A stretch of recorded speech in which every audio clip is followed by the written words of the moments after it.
Israel prime minister Benjamin நெதன்யாஹுவினுடைய அலுவலகம் ஈரானின் missile தாக்கப்பட்டதாகவும்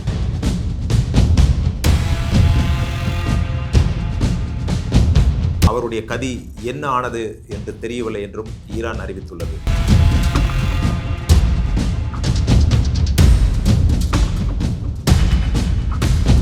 அப்புறம் குவைத்தில் 3 எஃப் ரக போர் விமானங்கள் சுட்டு வீழ்த்தப்பட்டதாக ஈரான் சொல்லுது. ஆனால் குவைத் அரசு என்ன சொல்கிறது?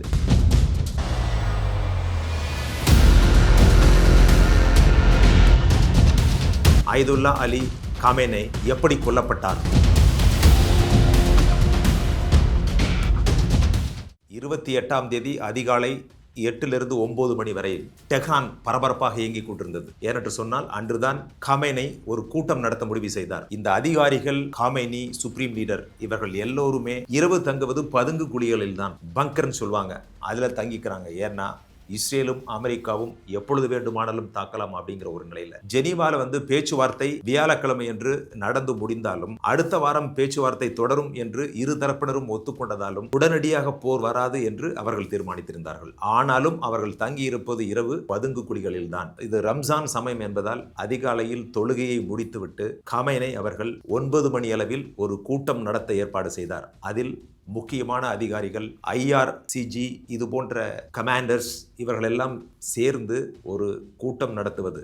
அது எதற்காக என்று சொன்னால், அமெரிக்காவும் இஸ்ரேலும் ஈரானை தாக்கினால் என்ன செய்வது, எப்படி திட்டம் போடுவது, எப்படி எதிர்த்தாக்குதல் நடத்துவது என்பதை பற்றி ஆலோசிப்பதற்காக அயதுல்லா அலி காமேனி அவர்கள் தலைமையில் கூட்டம் நடத்த ஏற்பாடு செய்யப்பட்டது. அங்க எல்லாமே கூட்டத்துக்கு ரெடியா இருக்காங்க. அந்த சமயத்துல திடீர்னு மிசைல் அட்டாக், அப்படியே அந்த டெஹ்ரானில் உள்ள இந்த அயதுல்லா காமேனியினுடைய அலுவலகம் முற்றிலுமாக தகர்க்கப்படுகிறது. மொத்தம் 40 நபர்கள் அங்கு பலியாகிவிட்டார்கள். தொடர்ந்து நடந்த தாக்குதலில் மொத்தம் 48 கமாண்டர்ஸ், அதிகாரிகள், காமேனி, அவர் குடும்பத்தினர்கள் அனைவரும் கொல்லப்பட்டு விட்டார்கள். உடனடியாக ஈரானுக்கு என்ன செய்வதென்றே தெரியவில்லை. அவர்களும் பலமுனை தாக்குதல்களை மேற்கொண்டனர். எப்படி அந்த பலமுனை தாக்குதல்? உடனடியாக எங்கெல்லாம் அமெரிக்காவினுடைய இராணுவ தளம் இருக்கிறதோ அங்கெல்லாம் ஏவுகணைகளை வீசினார்கள். அது Qatar, Bahrain, Kuwait, Abu Dhabi, Dubai இது போன்ற அனைத்து பகுதிகளிலும் அவர்கள் ஏவுகணைகளை வீசினார்கள்.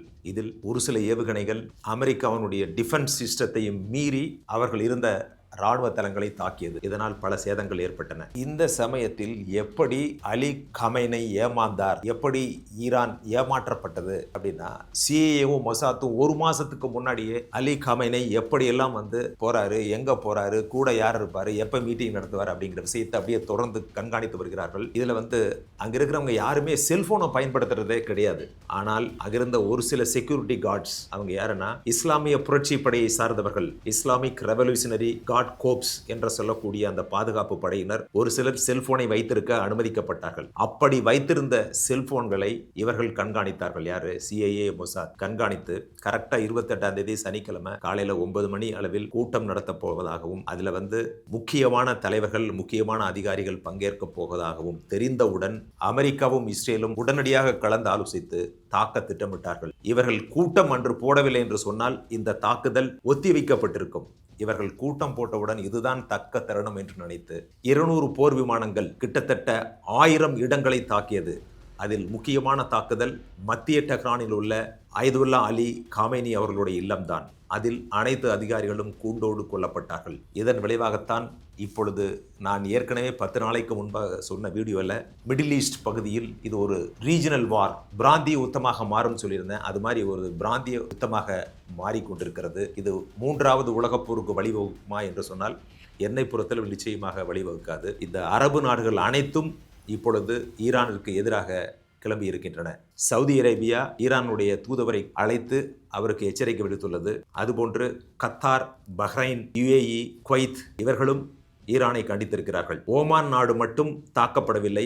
அங்கும் ஸ்கைலைட் என்ற ஒரு சரக்கு கப்பல் நேற்று தாக்கப்பட்டது. அதனால் ஓமான் நாடும் இப்பொழுது அதிருப்தியில் உள்ளது. இந்த சமயத்தில் ஈரானில் இப்பொழுது என்ன பிரச்சனை நிலவுகிறது என்று சொன்னால், அங்கு அடுத்து யார் தலைவர், இறந்து போன அயதுல்லா அலி காமேனிக்கு பிறகு யார் அப்படிங்கிற ஒரு பிரச்சனை. இப்பொழுது உயிரோடு இருக்கின்ற முக்கிய தலைவர்களில் ஒருவரான மசூத் பெசஸ்கியான் தான் இப்பொழுது ஈரான் அரசை வழிநடத்தி வருகின்றார். இன்றைக்கு இஸ்ரேலை தாக்கியுள்ளார்கள் ஏவுகணைகள் மூலமாக ஈரான். அதுல பெஞ்சமின் நெதன்யாஹு அவருடைய அலுவலகம், இஸ்ரேல் ஏர்ஃபோர்ஸ் இதனுடைய சீஃப் அவர்களுடைய ஆபீஸ் இதெல்லாம் தாக்கப்பட்டதாகவும் இவர்களுடைய நிலை என்ன கதி என்ன என்பது தெரியவில்லை என்றும் இர்னா என்ற அதிகாரப்பூர்வமான ஈரான் நியூஸ் சேனல் சொல்லியிருக்கின்றது. ஆனால் இஸ்ரேல் இதை மறுத்துள்ளது. இது ஒரு பொய் பிரச்சாரம், டிஸ்இன்ஃபர்மேஷன் அப்படின்னு சொல்லி அவங்க சொல்லியிருக்காங்க. குவைத் அரசாங்கம் என்ன சொல்லியிருக்காங்க அப்படின்னா, இந்த 3 எஃப் ரக போர் விமானங்கள் விழுந்தது விபத்தா இல்லையா என்பது தெரியவில்லை என்று சொல்லியிருக்கிறார்கள். திடீர்னு நிறைய போர் விமானங்கள் கிராஷ் ஆயிடுச்சு,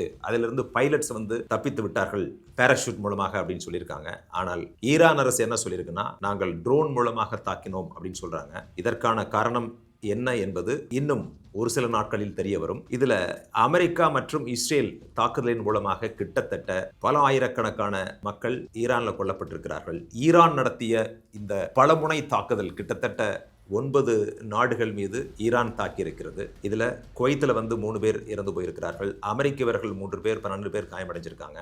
யுஏஇல அபுதாபியிலையும் ஒரு சிலர் கொல்லப்பட்டிருக்கிறார்கள். துபாயை பொறுத்தவரை பூர்ஜ் கலீஃபா ஹோட்டலை தாக்கியிருக்கிறாங்க மற்றும் பிஸ்னஸ் பே பகுதியிலும் தாக்குதல் நடைபெற்றிருக்கின்றது. இதில் பலத்த சேதம். அது மட்டுமல்லாமல் துபாய் இன்டர்நேஷனல் ஏர்போர்ட்லையும் ட்ரோன் தாக்குதல் நடைபெற்று அந்த விமானம் நிலையம் மூடப்பட்டுள்ளது. அது மாதிரி அபுதாபியிலும் விமான நிலையம் தாக்குதலுக்கு உள்ளாகியுள்ளது. அங்கும் விமான நிலையம் மூடப்பட்டுள்ளது. இப்படி மத்திய கிழக்கு நாடுகளில் எல்லா விமான நிலையங்களும் மூடப்பட்டு பயணிகள் மிகுந்த அவதிக்கு உள்ளாகி இருக்கின்றனர். இதுதான் தற்போதைய அங்குள்ள நிலை. ஈரான் செய்த தவறு என்ன என்றால், ஈரான் இந்த தாக்குதலை எதிர்பார்க்கவில்லை. அவர்கள் இரவில் பதுங்குழியில் பதுங்குவது, பகலில் வெளியே வருவது, இந்த நிலையைத்தான் தொடர்ந்து 2 மாதங்களாக அவர்கள் கடைபிடித்து வருகின்றார்கள். அப்படி இருக்கிற நிலையில் சனிக்கிழமை அன்று 28ஆம் தேதி ஏன் இவர்கள் ஒரு கூட்டம் நடத்த வேண்டும் என்பது தெரியவில்லை. ஏற்கனவே கடந்த வருடம் ஜூன் மாதம் இது போன்ற ஒரு சர்ப்ரைசிங் அட்டாக், அதிரடி தாக்குதல் நடத்தினார்கள். அதிலிருந்தும் ஈரான் அரசு பாடம் கற்றுக்கொள்ளவில்லை. இரண்டாவது மிகப்பெரிய தவறு, ஈரான் ராணுவ தளங்கள், அமெரிக்க ராணுவ தளங்கள் மற்றும் இஸ்ரேலை குறிவைக்காமல் ராணுவ தளங்கள் மட்டுமல்லாமல் மற்ற இடங்களிலும் ஏர்போர்ட், பிசினஸ் சென்டர்ஸ், ஹோட்டல் இது போன்ற இடங்களில் உள்ள பகுதிகளை தாக்கியுள்ளதால் அரபு நாடுகளும் கொதித்து போயிருக்கின்றன. இதனால் ஈரான் தனித்து விடப்பட்ட நிலைமையில் இருக்கின்றது. ரஷ்யாவும் சைனாவும் நார்த் கொரியாவும் இந்த 3 நாடுகள் மட்டும்தான் ஈரானிற்கு ஆதரவான கருத்துக்களை தெரிவித்திருக்கின்றன. அதே சமயத்தில் ஒரு சில யூரோப்பிய நாடுகள் நடுநிலை வகித்துள்ளது. மற்ற நாடுகள் அமெரிக்காவிற்கு ஆதரவு தெரிவித்துள்ளது. இதற்கிடையே இங்கிலாந்தினுடைய ஒரு தளம், அதாவது இங்கிலாந்தினுடைய பேஸ் சைப்ரஸில் இருக்கு. அந்த சைப்ரஸ் பகுதியில் நேற்று ஒரு ட்ரோன் தாக்குதல், அந்த விமான ஊடகத்தில் ஒரு தாக்குதலை நடத்தியது. இதன் காரணமாக ஸ்டாமர் என்ன சொல்லியிருக்காருன்னா, யூகே பிரைம் மினிஸ்டர், நாங்கள் தற்காப்பிற்காக ஈரான் தாக்குதலை முறியடிப்போம் அப்படின்னு அவர் சொல்லியிருக்காரு. அதுபோன்று யுனைடெட் கிங்டம், இங்கிலாந்தினுடைய இராணுவ தளங்களை அமெரிக்க விமானங்கள் பயன்படுத்துவதற்கு நாங்கள் அனுமதி தருவோம் அப்படின்னு அவர் சொல்லியிருக்கார். Starmer, UK prime minister. இப்படி பல்வேறு நாடுகளும் ஆதரவு தந்த நிலையில் ஈரான் தனித்து விடப்பட்டிருப்பது ஈரானிற்கு ஒரு மிகப்பெரிய பின்னடைவாக கருதப்படுகிறது. இந்த போரில் இன்னொரு முக்கியமான விஷயம், ஈரான் எப்படி ஏமாந்ததுன்னு நம்ம ஏற்கனவே சொன்னேன். இன்னொரு விஷயத்தையும் ஈரான் சரியாக கணிக்க தவறிவிட்டார்கள். அது என்ன அப்படின்னு சொன்னா, கடந்த முறை தாக்குதல் இரவில் நடைபெற்றது, இந்த முறை தாக்குதல் காலையில் நடைபெற்றது. எப்பொழுதுமே எந்த போருமே இரவில் தான் நடக்கும். முதல்ல ஸ்டார்ட் பண்றப்ப எந்த வாருமே நைட்டு தான் பண்ணுவாங்க. நார்மலா இரவில் தான் இந்த சண்டை ஆரம்பிக்கும். ஆனால் அலி கமைனை இந்த கூட்டம் நடத்தியதால் இதுதான் தக்க சமயம் என்று காலையிலேயே குறிவைத்து தாக்கினார்கள். அதையும் கணிக்க தவறிவிட்டது ஈரான் அரசாங்கம். அதனால் தான் இவ்வளவு பெரிய உயிரிழப்புகள் அங்கு ஏற்பட காரணமாக இருந்தன. இதுல இன்னொரு விஷயம், எப்படி கடந்த வருடம் ஜூன் மாதம் அமெரிக்கா B-2 பாம்பர் மூலமாக அந்த பங்கர் பஸ்டர் என்ற ஏவுகணைகளை நட்டான்ஸ், ஃபோர்டோ இது போன்ற நியூக்ளியர் ஸ்டேஷனை தாக்கினார்களோ, அதுபோன்று நேற்றும் இந்த அணு ஆராய்ச்சி செய்து கொண்டிருக்கின்ற அந்த நிலையங்கள் தாக்கப்பட்டிருக்கின்றன. அது மட்டுமல்லாமல் இந்த லான்ச்சிங் ஸ்டேஷன் சொல்லுவாங்க, லான்ச்சிங் பேட்ஸ், எப்போ இந்த மிசைல்ஸ் எல்லாம் பார்த்தீங்கன்னா லான்ச் பண்ணுறது ஒரு பெரிய ட்ரக்கில் வச்சு லான்ச் பண்ணுவாங்க, இல்லைன்னா ஒரு இடத்துல ஒரு பேஸ் மாதிரி வச்சு அங்கே ஒரு சில லான்ச்சர்ஸ் எல்லாம் இன்ஸ்டால் பண்ணி அங்கிருந்து லான்ச் பண்ணுவாங்க. இது போன்ற லான்ச்சர்ஸையும் அளித்திருக்கின்றார்கள். அவங்ககிட்ட கிட்டத்தட்ட 1500 பேலிஸ்டிக் மிசைல்ஸ் இருப்பதாக சொல்லப்படுகிறது. இந்த பேலிஸ்டிக் மிசைல்ஸை வச்சு தான் இவர்கள் இந்த அரபு நாடுகளையும் மற்றும் இஸ்ரேல், US போர்க்கப்பல்கள் இதை தாக்கி இருக்கின்றார்கள். ஆனால் அமெரிக்கா தன்னுடைய பேட்ரியாட் சிஸ்டம், தாட் சிஸ்டம் சொல்லுவாங்க, டெர்மினல் ஹை ஆல்டிடியூட் டிஃபென்ஸ் அப்படின்னு சொல்றது, இதெல்லாமே ஏரியல் டிஃபென்ஸ் சாதனங்கள், இதை வைத்து அவர்கள் தடுத்து விட்டதாகவும் அதிநவீன விமானங்களை இவர்கள் பயன்படுத்தியதாகவும் சொல்றாங்க. ஒன்று B-2 bombers, F-35, F-22, F-18A, அதுபோன்று அவாக்ஸ்ன்னு சொல்லுவாங்க, that is airborne warning and control system, அதாவது வந்து மொபைல் கமாண்ட், இது போன்ற பல்வேறு நவீன உத்திகளையும் நவீன ஆயுதங்களையும் பயன்படுத்தி இருக்கிறார்கள். அதே மாதிரி இன்னொரு விஷயம், இந்த போரை பொறுத்துள்ள அமெரிக்கா முதலாக லியூகாஸ் என்ற ட்ரோன், ஒன்வே ட்ரோன் சொல்லுவாங்க, அதை பயன்படுத்தி இருக்கிறார்கள். இந்த லியூகாஸ் ட்ரோன் வந்து ஒரு ட்ரோன் $2500 மதிப்புள்ளது. இது வந்து ஈரான் பயன்படுத்திய ஷாஹேத் ட்ரோன்ஸ் இதற்கு ஒரு சமமானதாகும். இந்த ஷாஹேத் ட்ரோன்ஸ் தான் ஈரான் ரஷ்யாவுக்கு கொடுத்தார்கள். இந்த ஷாஹேத் ட்ரோன்ஸை வச்சு தான் ரஷ்யா உக்ரைனை அடித்தார்கள். கிட்டத்தட்ட 57,000 ஷாஹேத் ட்ரோன்ஸ் தாக்குதல் நடைபெற்றதாக உக்ரைனின் அதிபர் ஜெலன்ஸ்கி தெரிவித்துள்ளார். இது ரொம்ப சீப்பான ட்ரோன். இது வந்து சூசைடல் ட்ரோன் அப்படின்னு சொல்லுவாங்க. இது ஒன்வே மட்டும்தான் போகும், போய் அங்கே வெடிகுண்டை போட்டுட்டு இதுவும் அழிஞ்சு போயிடும். அதனால தான் ஒன்வே சூசைடல் ட்ரோன் அப்படின்னு சொல்லுவாங்க. இதற்கு ஈக்குவல் தான் அந்த லியூகாஸ். அந்த ட்ரோனையும் இந்த முறை அமெரிக்கா பயன்படுத்தி இருக்கிறது. அது மட்டுமல்லாமல் சப்மரீன்ல இருந்து டொமஹாக் மிசைல்ஸ், இந்த வார்ஷிப்ஸ் 2 இருக்கு, ஒன்னு ஃபோர்ட், அடுத்து லிங்கன். இந்த 2 விமானம் தாங்கி கப்பல்கள் இருந்தும் இவர்கள் டொமஹாக் மிசைல்ஸையும் வந்து ஏவி இருக்கின்றார்கள். இப்படி பல முனை தாக்குதல் 1000 இடங்களுக்கு மேல் தாக்கி இருக்கிறார்கள்.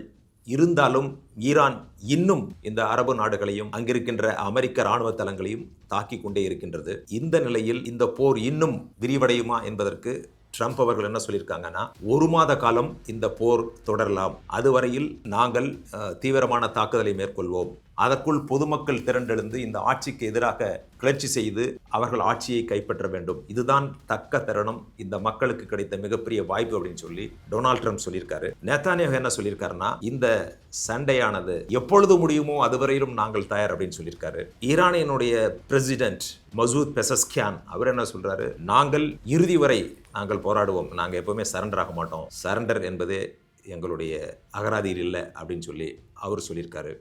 இப்படி ஒவ்வொருவரும் பதட்டத்தை கூட்டிக் கொண்டே செல்கிறார்கள். என்னை பொறுத்தளவில் இப்போ ஈரான்ல வந்து இவ்வளவு சேதமாக்கிய பின்பும் அடுத்து என்ன செய்ய போகிறார்கள் அப்படிங்கிறது தான் ஈரான் மக்களுக்கு முன்னால் உள்ள ஒரு கேள்விக்குறி. அதுபோன்று நம்மை போன்றவர்களுக்கும் இது ஒரு மிகப்பெரிய வினா. எல்லா தலைவர்களும் கொல்லப்பட்டு விட்ட நிலையில் எப்படி ஈரான் அரசு தாக்கு பிடிக்க முடியும் அப்படிங்கிறது ஒரு கேள்வி. நிச்சயமாக எப்பொழுதுமே ஒரு அரசில் அதனுடைய தலைமை போய்விட்டாலும் கீழே இருக்கின்ற அந்த ஹையரார்கி என்று சொல்லக்கூடிய அந்த ஸ்ட்ரக்சர், உள்கட்டமைப்பு எப்பொழுதும் இயங்கிக் கொண்டே இருக்கும். அதனால் அந்த கடைசி கட்டமைப்பினுடைய கடைசி பகுதி, அந்த ஏணியினுடைய இறுதி படி போகும் வரை அது தொடர்ந்து நடந்து கொண்டே இருக்கும். எனவே இந்த தலைமையை அளித்ததோ அல்லது இந்த லான்ச்சிங் பேட்ஸை அளிப்பதோ அல்லது அமெரிக்கா சொல்லியபடி 70% கடற்படையை ஒழித்து விட்டோம் என்று சொல்வதோ நிச்சயமாக ஈரானை கட்டுப்படுத்த முடியாது. ஈரான் வந்து இன்னொரு விஷயத்தை பண்ணியிருக்கிறாங்க. இந்த ஸ்ட்ரெய்ட் ஆஃப் ஹோர்முஸ் அப்படின்னு ஒன்று இருக்கு, அதாவது ஹோர்முஸ் ஜலசந்தி அப்படின்னு சொல்லுவாங்க. இது எங்க இருக்கு அப்படின்னு சொன்னா பெர்சியன் கல்ஃப், அதைத்தான் நம்ம தமிழ்ல பாரசீக வளைகுடான்னு சொல்லுவோம். இந்த வளைகுடா அப்படிங்கிறது என்னன்னா ஒரு குறுகிய கடல் பகுதி. இந்த பாரசீக வளைகுடாவிற்கும்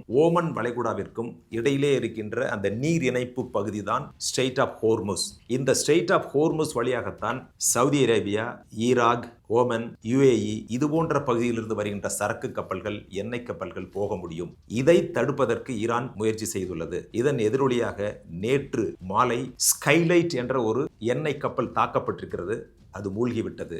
இன்று ஒரு சரக்கு கப்பல் தாக்கப்பட்டு முதலாக இன்று சற்று நேரத்துக்கு முன்பு ஒரு இந்தியர் ஈரான் தாக்குதலினால் சரக்கு கப்பலில் இயக்கிக் கொண்டிருந்த இந்திய சிப்பந்தி இறந்திருக்கின்றார். இந்த நிலையில் 20% எண்ணெய் மற்றும் அந்த சரக்கு கப்பல் போக்குவரத்து இந்த ஸ்ட்ரெய்ட் ஆஃப் ஹோர்முஸ் வழியாக செல்வதால் அது தடுத்து இப்பொழுது நிறுத்தப்பட்டதால் எண்ணெய் விலை ஏற ஆரம்பித்து விட்டது. ஆயில் பிரைஸ் வந்து இப்போ அதிகமாயிருச்சு இன்றைய நிலவரம். அது மட்டுமில்லாமல் இது போன்ற பிரச்சனைகளில் தங்கத்தினுடைய விலையும் இன்று உயர்ந்திருக்கிறது. இந்த மாதிரி போர்க்காலங்களில் என்ன பண்ணுவாங்கன்னா, இந்த தங்கத்தை அப்படியே அந்தந்த நாடுகள் சேமித்து வைப்பார்கள். அதன் காரணமாக தங்கத்தினுடைய விலை அதிகமாக மாறும். அதனால தான் இன்றைக்கு வந்து நம்முடைய இந்தியாவுடைய ETF ஸ்டாக் எல்லாம் பார்த்தா கோல்டு ETF அதிகமான ஒரு முன்னேற்றத்தை கொண்டிருக்கிறது. இப்படி பல்வேறு மாற்றங்களை இந்த சண்டை, இந்த போர், இந்த யுத்தம் உலகத்தில் ஏற்படுத்தி இருக்கிறது. அது மட்டுமல்ல, இப்பொழுது யார் இப்போ சுப்ரீம் லீடராக வரப்போகிறார் என்பதில் அங்கு மிகப்பெரிய குழப்பம் நிலவுகின்றது.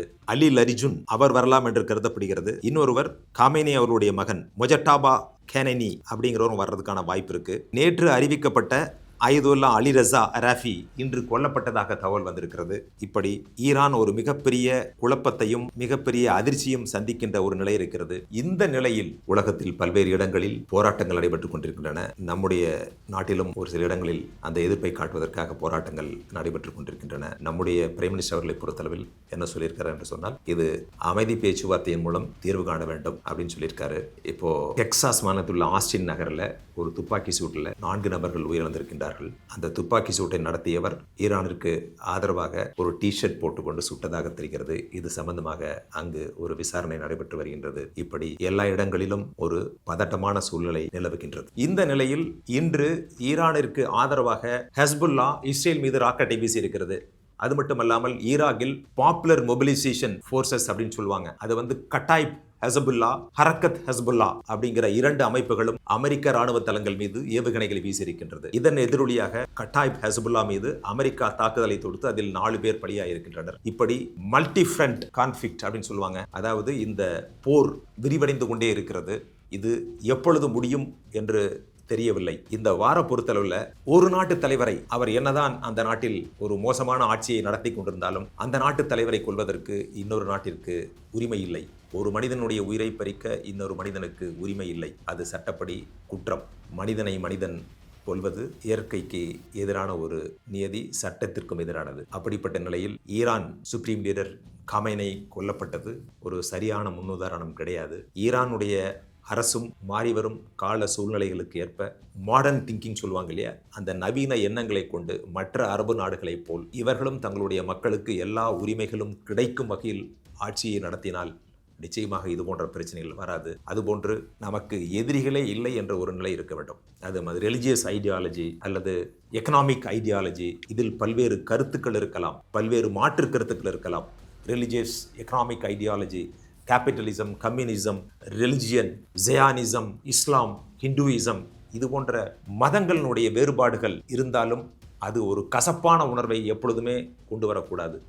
ஒவ்வொருவரும் தன்னுடைய மதத்தை அவர்கள் பின்பற்றுவது அவர்களுடைய உரிமை. அதே சமயத்தில் காழ்ப்புணர்ச்சி இருக்கவே கூடாது. அப்படி அந்த காழ்ப்புணர்ச்சிகள் தீர்ந்து விட்டால் இது போன்ற சண்டைகள் வராது. உலக நாடுகள் எல்லாம் மக்களிடமிருந்து பெறுகின்ற வரியை இது போன்ற நவீன ஆயுதங்களுக்கு பயன்படுத்துவதன் மூலம் பயனடைவது யார்? அதனால் மக்கள் கொல்லப்படுவதுதான் நிஜம். அப்படி இருக்கையில் எல்லா நாடுகளும் அணு ஆயுதங்களை ஒழிக்க வேண்டும். அதுபோன்று இந்த ஏவுகணைகள் இதெல்லாம் தேவையே இல்லை. இதையெல்லாம் நாம் வைத்திருக்கின்ற பொழுது நிச்சயமாக இன்னொரு நாட்டின் மீது படையெடுக்கத்தான் அந்த தலைவர்கள் மத்தியில் ஒரு எண்ணம் உருவாகும். இது போன்ற எண்ணங்கள் உருவாகக்கூடாது. நல்ல தலைவர்கள் நல்ல ஒரு சமுதாயத்தையும் நல்ல ஒரு வாழ்க்கையையும் மக்களுக்கு ஏற்படுத்தி தர வேண்டும் என்பதே எல்லோருடைய விருப்பமும். அதை விட்டுவிட்டு இது போன்ற போர்களின் மூலமாக அந்த நாட்டு மக்களும் அல்ல, அந்த நாட்டு மக்கள் மட்டுமல்ல, எல்லா நாட்டு மக்களும் இதனால் பயனடைய போவதில்லை. எல்லோரும் பொருளாதார ரீதியிலும் மற்ற வகையிலும் பாதிக்கத்தான் படுவார்கள்.